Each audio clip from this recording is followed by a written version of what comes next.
All right, I think we'll go ahead and start. It's 6:30. So we're going to be speaking tonight. Did everybody get a sheet? Everybody get a sheet? Okay. We're going to be talking tonight a little bit about controlling our anger. And so it's a topic that I think is really prevalent in our world today. We see so many folks that are angry, so many politicians that are angry, so many people in our world that, you run into them literally every day on the road that honk and yell and, may do other things. But people are angry today. But it's not a new problem that we have. And so I'm going to begin this morning, or tonight, with a little story about a man from Illinois who decided to travel to Wisconsin. This is for you, Steve. And so this man from Illinois decides he's traveling to Wisconsin to go duck hunting. So he shoots and drops a bird, but it falls into a farmer's field on the other side of the fence.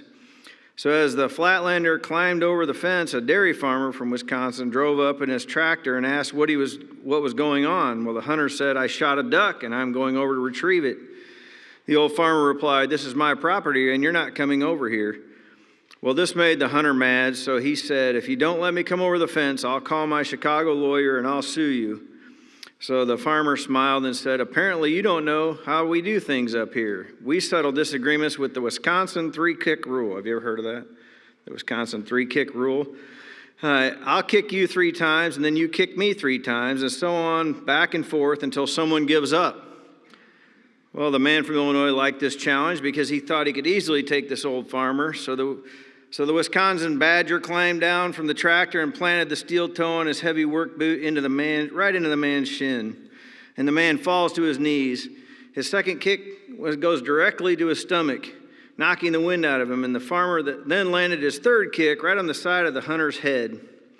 The disoriented man slowly got up and said, "Okay, you old codger, now it's my turn." To which the farmer responded, "Nah, I give up. You can have the duck." So anyway, tonight I want to talk a little bit about anger, like I said, and a subject that's always been a problem really since the beginning of mankind, and it has become worse over time, and today even seems to be more prevalent. But what can we do to control our anger, and what can we do to show love to others who are angry towards us?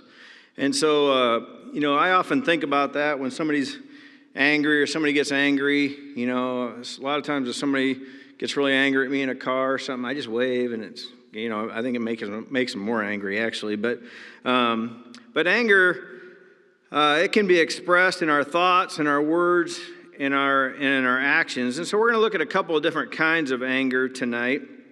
And the first one we're going to look at is righteous anger. And righteous anger is a topic that the Bible talks a lot about. There's a lot of verses that we're going to look at here as well. But God shows righteous anger against sin, and He showed righteous anger against sin. I want to go over to Numbers chapter 32 and verse 13.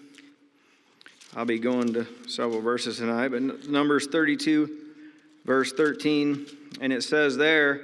And this is talking about the children of Israel. It says, "So the Lord's anger was aroused against Israel, and He made them wander in the wilderness 40 years until all the generation that had done evil in the sight of the Lord was gone." And so God, and then over in chapter 32, verse 10 of Exodus, chapter 32, verse 10, we see the same thing against the children of Israel by God. And in 32, verse 10, it says this. It says, "Now therefore, let me alone." And this is after they had made a mold. Aaron had made a molded cow when Moses was up on the mountain. And Moses comes down from the mountain. And then verse 10 says, or in verse 9, it says, "The Lord said to Moses, I have seen this people, and indeed it is a stiff-necked people. Now therefore let me alone, that my wrath may burn hot against them, and I may consume them, and I will make of you a great nation." Then Moses pleaded with the Lord his God and said, Lord, why does your wrath burn hot against your people from whom you have brought out of the land of Egypt with a great power and with a mighty hand? And he's pleading there with God. But God had righteous anger against the children of Israel when they sinned after he had brought them out of the garden, or out of the land of Egypt. And then we see also righteous anger demonstrated in Mark chapter 3, verse 5 by Jesus himself. In 3, verse 5, it says, and when he had, I'm going to begin in verse 1. It says, and he entered the synagogue again, and a man who was there had a withered hand. So they watched him closely, whether he would heal him, they being the Pharisees, whether he would heal him on the Sabbath, so they might accuse him. And he said to the man who had the withered hand, step forward. Then he said to them, is it lawful on the Sabbath to do good or to do evil, to save life or kill? But they kept silent. And when he had looked around at them with anger, being grieved by the hardness of their hearts, he said to the man, stretch out your hand. And he stretched it out, and his hand was restored as was the other. And so he heals this man with a withered hand, and the Pharisees were upset because with him. That's righteous anger. That's righteous anger there. And then we know in Matthew chapter 21, another situation, we all probably think of this when we think of righteous anger. In 21 verses 12 and 13, it says, this is when Jesus is going into the temple and driving out the people that are selling things in the temple. And he said, then Jesus went into the temple of God and drove out all those who bought and sold in the temple and overturned the tables of the money changers and the seats of those who sold doves. And he said to them, it is written, my house shall be called the house of prayer, but you have made it a den of thieves. Now, was that righteous anger there? Yeah, it was, because Jesus was calling them out for their sin by selling things there in the temple. So, that brings us to a question, and we find the answer to that over in Ephesians chapter 4, verse 26. But it says, that brings a question that, can believers have righteous anger? Can we have righteous anger? There are times when we need to be angry about things, that we need to be angry about sin. Ephesians 4, verse 26 says, be angry and do not sin. Do not let the sun go down on your wrath. And we as Christians should be upset about sin. We should be. We should always have love as our aim, but there are times when we need to call someone out over sin, maybe over a sinful issue that they're involved in. We need to call them out. And our anger is not directed at them, but it's directed at the things that are clearly wrong. There's other things like abuse or things that don't honor God. Someone spreading false teaching or destructive teaching that lead people away from the truth. When we confront those kind of things, that's righteous anger. And it's the same type of anger that Jesus used when he was in the temple there driving those people selling things out. And then another type of anger is unrighteous anger. And I can think back a long, long time ago when I played softball at the church. And this is several years ago because I haven't played softball for a long time. I did come out of retirement for one game last year, I think, and I paid for that for about 2 weeks. So, but I remember being out in the outfield, and we were playing a team, and they were really good. And I remember I think it was Tim Chowley was there, and he was pitching. That tells you how long it was ago. And Pastor Tom was on the team, and we were losing like 17-0. It was ridiculous in like the second inning. And this other team started complaining about the arch on Tim's pitch, how high it was. And it just was like so annoying to me. I was in the outfield, and they were complaining, and I finally said, it doesn't matter. And this big guy from the other team, he said, what'd you say? And I said, it doesn't matter. You're winning 17-0. And so I remember he said, why don't you come in here and say that? So I did. So I walked in and I said, You're winning 17-0. It doesn't matter what the arch of the pitch is. And he said, why don't you come over here and say it? So I walked closer to him and I said it again. I remember Pastor Tom going, Dan, go to the outfield, go to the outfield. And, but that was probably unrighteous anger on my part. I was losing my temper a little bit. But people today, they lose their anger. They lose their anger a lot. And the average, I was looking up some statistics on this, and it says the average adult experiences anger approximately 14 times per week.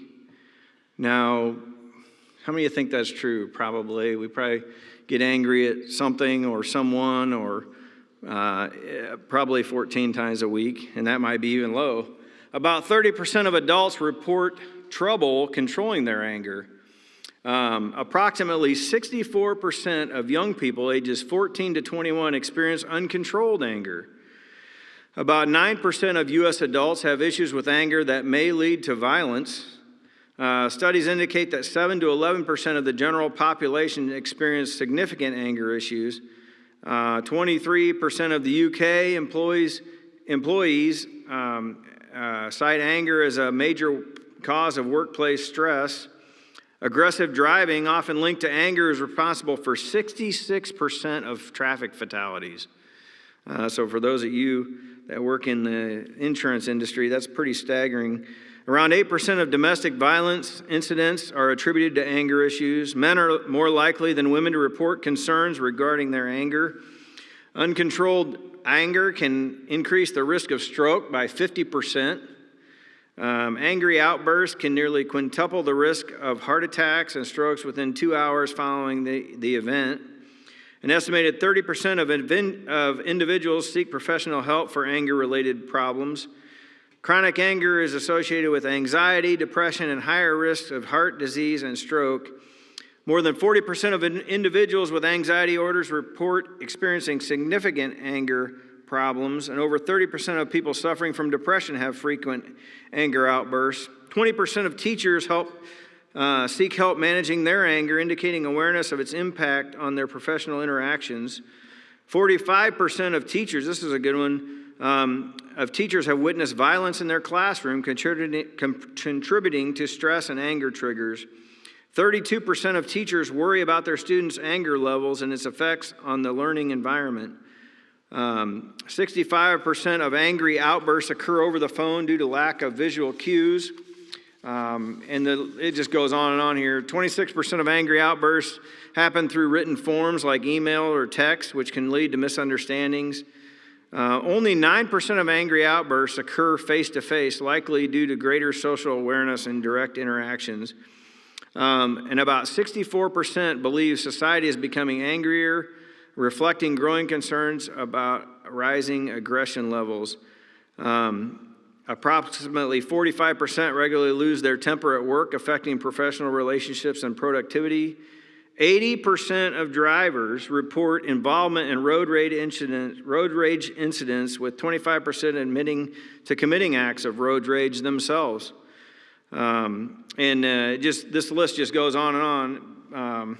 It says research indicates that older adults tend to experience longer lasting episodes of anger compared to younger individuals. So you older people aren't off the hook either. So it's just that was just some staggering things on anger that I ran into today. So how should we respond to anger? And so when we think about that, have you ever lost your temper and showed anger to someone in a not so nice way? I think we probably all have done that in the past. And so Paul, he puts outbursts of anger in a list of troubling and persistent sins in Galatians chapter 5, verse 19 through 21. And he puts that there of sins that need to be addressed when he writes his letter to the people of Galatia. And in Galatians chapter 5, verse 19, it says, "Now the works of the flesh are evident, which are adultery, fornication, uncleanliness, lewdness, idolatry, sorcery, hatred, contentions, jealousies, outbursts of wrath," which is anger, "selfish ambitions, dissensions, heresies," and the list goes on there. So he puts that in the list. So he sees that as a problem. It was a problem in the church of Galatia there, and it's a problem today in our world. And we are also warned in Proverbs chapter 29, verse 22, about our anger. In 29:22, where it says, "An angry man stirs up strife, and a furious man abounds in transgression." In other words, a furious man is probably going to commit some kind of sin while he's angry. And so we're warned there in Proverbs to not be an angry man who stirs up strife. Then another one is we need to be careful not to lose control. Not to lose control. When I will admit this, when I get angry, I get emotional. That's what happens to me usually when I get angry. That's just kind of how my body reacts to that. And but a lot of people, when they get angry, they lose self-control. There again in Proverbs chapter 29, verse 11, it says, "A fool vents all his feelings, but a wise man holds them back." And then over again in Ephesians chapter 4, verse 31, it says there, "Let all bitterness, wrath, anger, clamor, and evil speaking be put away from you with all malice." There's another verse over in Psalms chapter 37, verse 8. And I know I'm moving pretty fast here. Psalm 37, verse 8 says, "Cease from anger and forsake wrath. Do not fret, it only causes harm." And then Colossians chapter 3, verse 8. Colossians chapter 3, verse 8, where it says, "But now you yourselves are to put off all these things, anger, wrath, malice, blasphemy, filthy language, out of your mouth."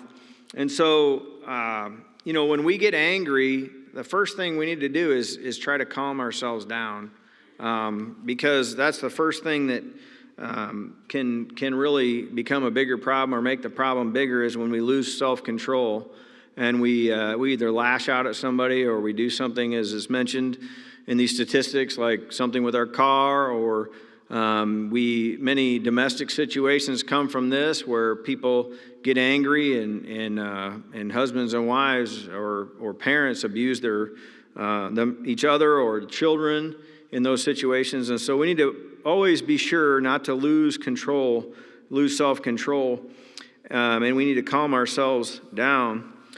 James 1:19 and 20 is another great verse here.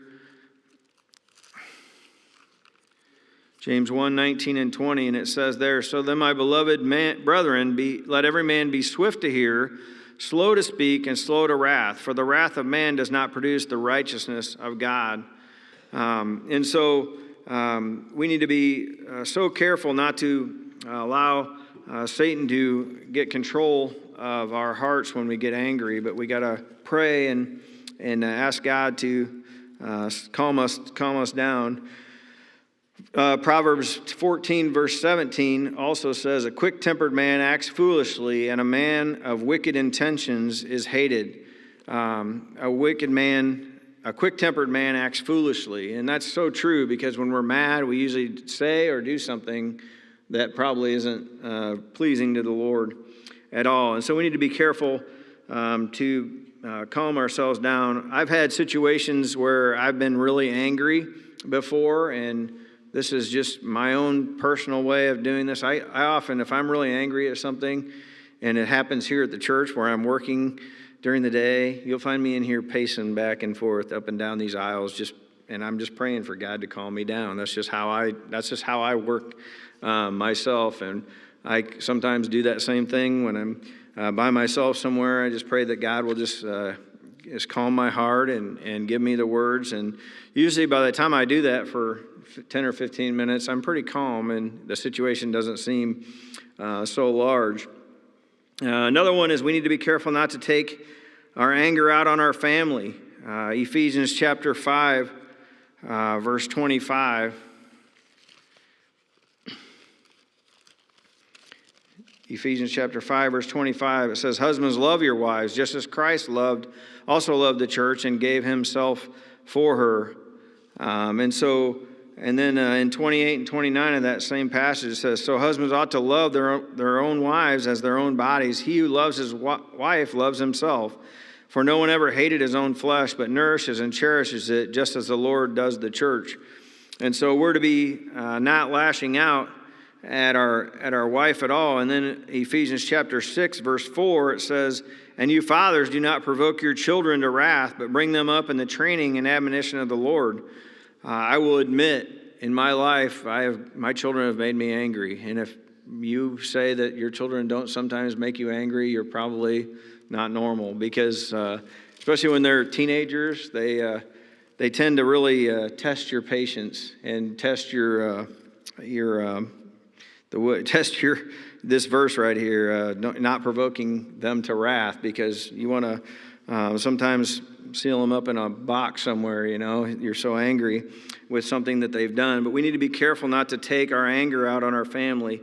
Another one over in Colossians chapter 3, verses 19 and Colossians chapter 3, verse 8. It says, But now you yourselves are to put off these things: anger, verse 1, wrath, malice, blasphemy, filthy language out of your mouth. And so we're to put those things away, and we're not to let those things allow us to take our anger out on our family, because ultimately your family is who loves you the most. You love your wife, you love your children, and we're not to provoke our children to wrath. We're to bring them up in the admonition of the Lord, and we're to love our wives, and you're to love your husband in a godly way. And so there's a little story here or a little illustration of how this works. It says an employer calls a worker in and confronts him angrily over some work problem. The employee feels the employer is wrong, and anger rises up in him. The employee is afraid of losing his job, so he suppresses his anger and stuffs it down inside of him and goes home. The wife, unaware of what has happened, greets him at the door with a smile, but the man, still angry, only snarls at her. The wife now has two options open to her. She can snarl back, or she can stuff it. So she chooses to stuff it. Just then the teenage son comes in, and Mama unloads her stuffed anger on him by finding something to yell about.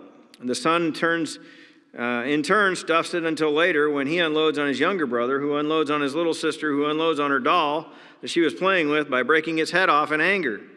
And the effects of that kind of anger eventually flows over into our body, and the effects of suppressed anger eventually flows over into our body and our relationship with others. And so suppressing that anger is not the best way to deal with that. And that's so true.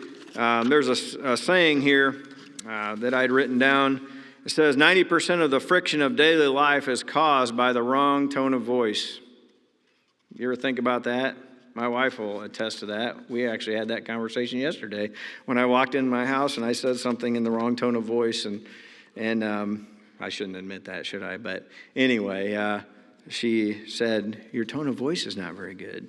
And so we have to be careful about those kind of things. So how should we respond? How should we respond to anger? How should we respond? Well, we should show a gentle and a loving response. Showing a gentle and loving response will reduce anger. It will reduce anger. Showing a gentle and loving response. If we look over at Proverbs chapter 15, verse 1 and 15, verse 18, verse 1 says, "A soft answer turns away wrath, but a harsh word stirs up anger."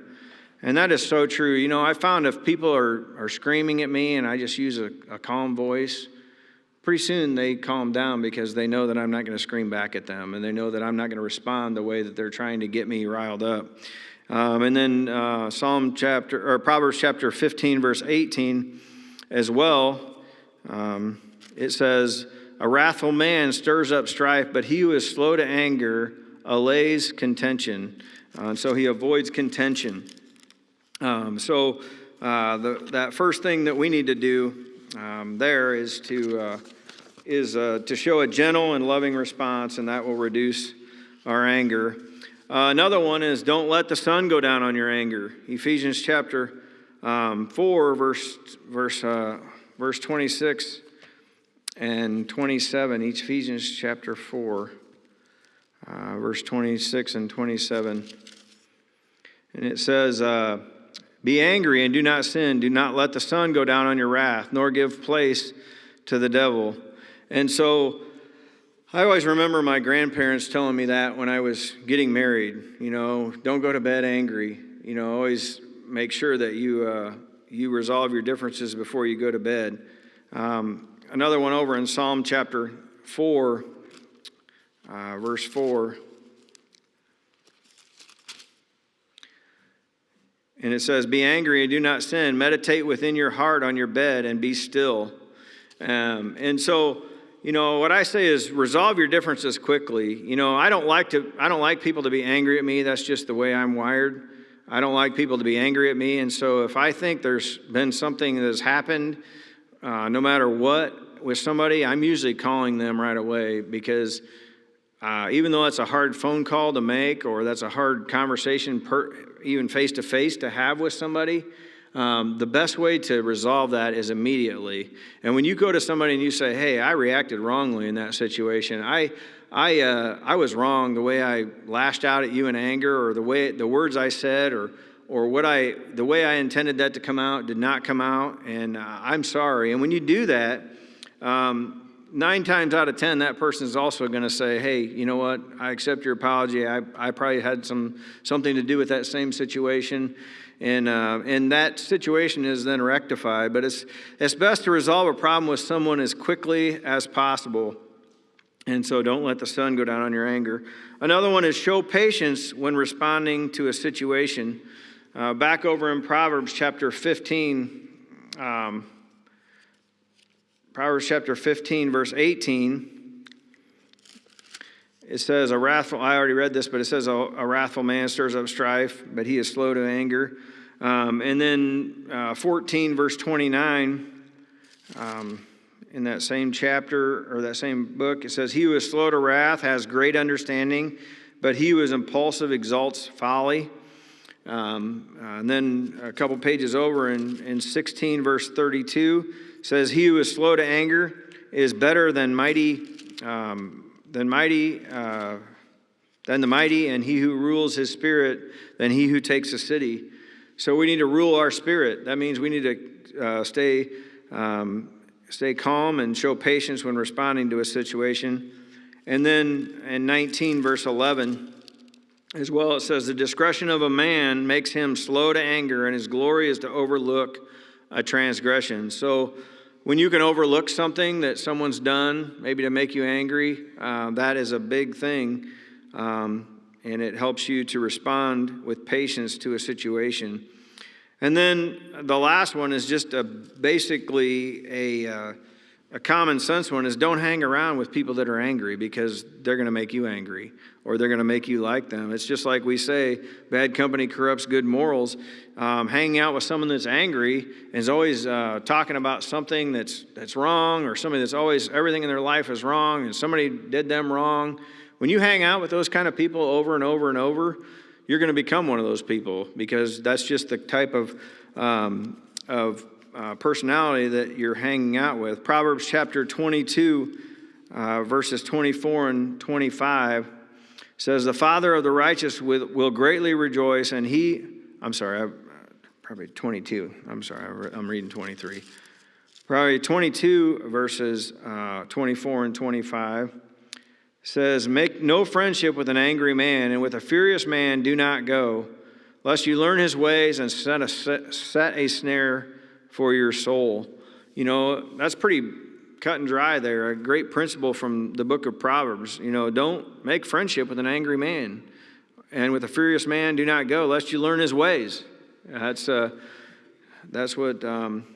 this verse is saying. And then back in 21, verse 19 of Proverbs, it says, "Better to dwell in the wilderness than with a contentious and angry woman."